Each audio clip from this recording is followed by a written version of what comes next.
করে নিচ্ছি এখন। আর এখানে ছোলার ডাল করবো আর চাল ভিজিয়ে নিয়েছি। ভাত আজকে সোমবারের নিরামিষ রান্নাবান্না, একদম সিম্পল। আজকে ডাল আর আলুর দম করবো। তো হালকাভাবে নিরামিষভাবে আর প্রেশার কুকারে এই রান্নাটা করে নেব। দেখতে থাকো। আর এটা আমার বরের চা, আমি তো দুধ চা খাই। তো চলো, ছোলার ডাল আর সম্পূর্ণ রান্নাটা প্রেশার কুকারে করছি।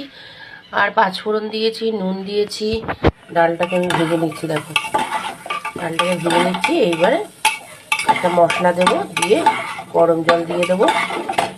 ছোলার ডাল আমার রেডি হয়ে যাবে। মশলার পেস্ট দিয়ে নিয়েছি, দিয়ে নাড়ছি।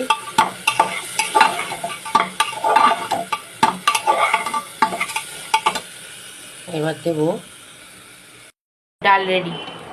এই দেখো ছোলার ডাল কত সুন্দর হয়েছে। এখন করবো আলুর দম। আলুগুলো ভাজছে।